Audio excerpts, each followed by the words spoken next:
Bonjour à tous et à toutes, on se retrouve aujourd'hui avec les fonctions de transfert. Alors qu'est-ce qu'une fonction de transfert? C'est une fonction f de p qui est égale à s sur e, où s est une sortie et e l'entrée.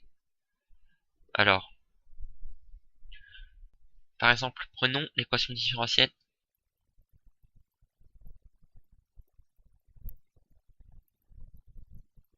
Eh bien, si on passe par le domaine de Laplace, cela nous donne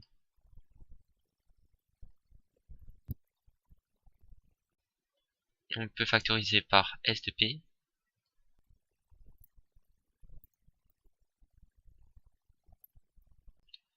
en divisant alors par e de p et 1 plus tau p, on a alors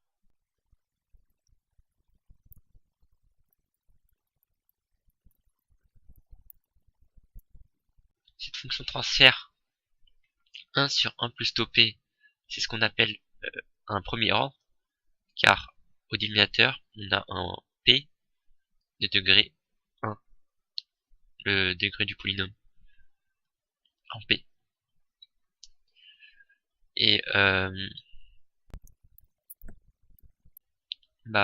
on peut calculer par exemple son module et son argument de f.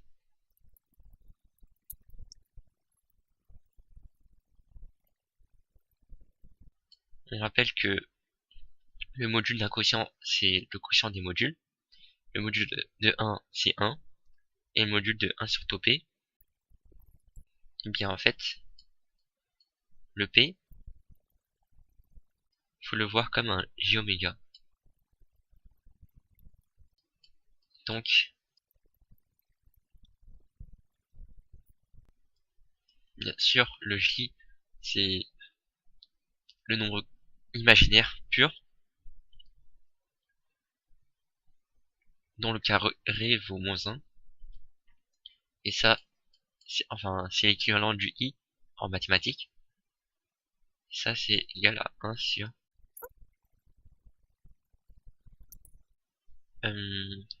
l'argument. Bon, on va calculer d'abord le gain. Le gain, par définition, c'est 20 log du module.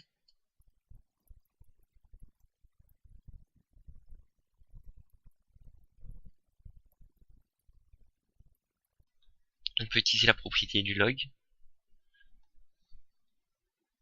pour nous ramener à moins 20 log de la racine.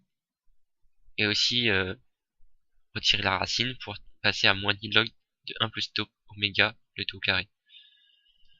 Mais bon, ça n'a pas bien d'intérêt.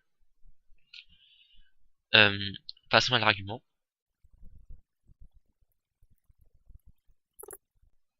On reprend pas le module. Bien, je rappelle que l'argument d'un quotient, c'est la différence des arguments.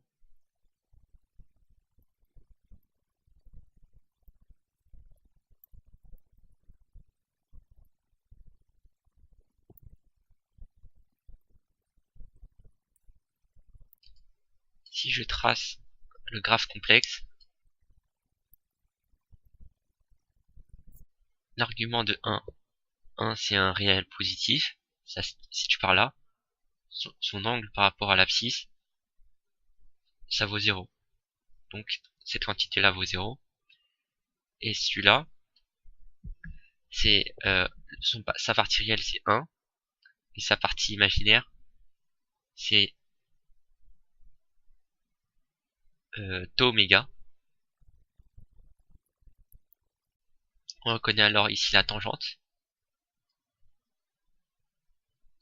Et donc, son angle, c'est arctangente de tau oméga sur 1. On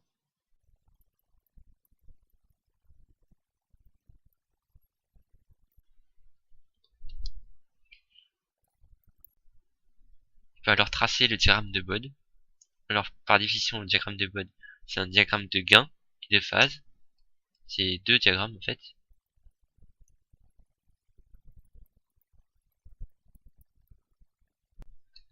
Alors, le diagramme de gain, c'est le gain 20 log du module.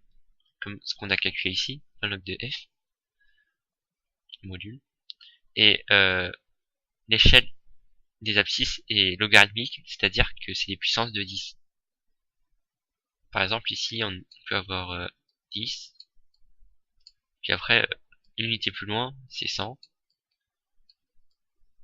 puis après, 1000, et donc, par conséquent, le 0 est à moins l'infini à gauche, et plus l'infini est à plus l'infini à droite. Et cette représentation-là permet d'avoir une équipe partition des mesures.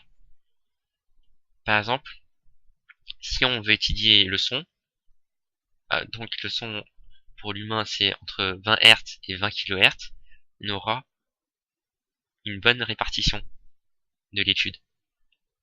Et c'est ça qui est intéressant avec l'échelle logarithmique. Donc voilà. On peut voir qu'avec le module, quand oméga tend vers 0, tau oméga carré tend vers 0. Donc, le dénominateur tend vers racine de 1, c'est-à-dire 1. Et donc, le log tend vers 0, car log de 1. Donc, on a une asymptote qui vaut 0 en 0.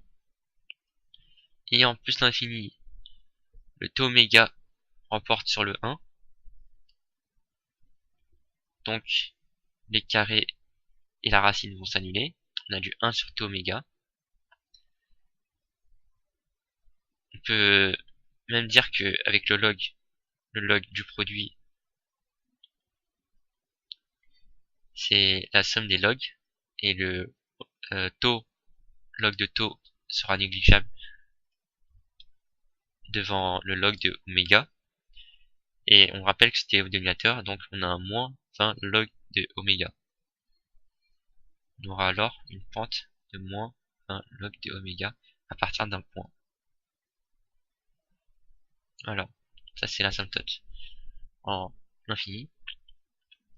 Et on peut voir que la cassure se fait à partir de 1 sur taux.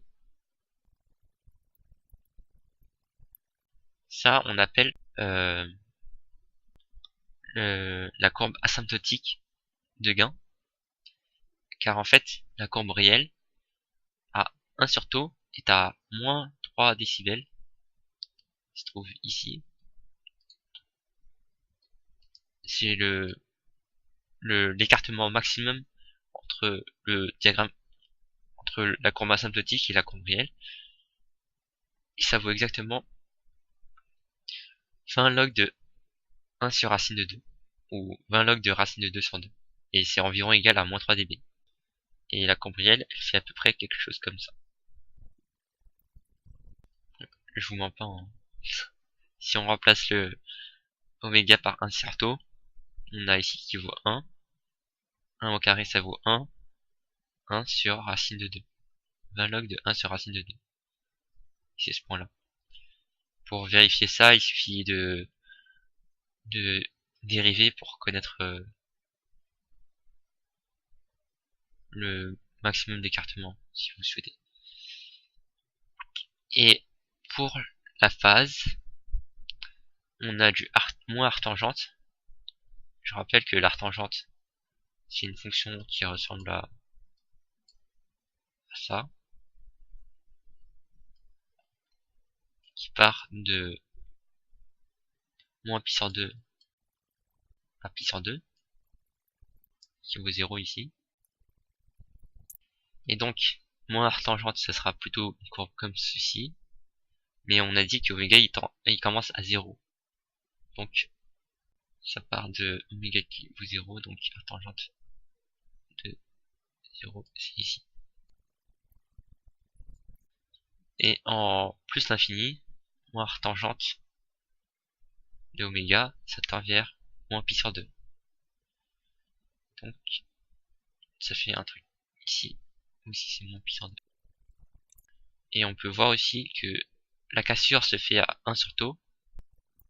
Et ça, le tracé en rouge, on appelle aussi ça la courbe asymptotique de phase. Et en fait, la courbe réelle, elle fait quelque chose comme ceci. Et il passe ici à 1 sur tau à moins pi sur 4. Ou 45 degrés. Voilà, c'est tout pour cet épisode. Merci et à bientôt.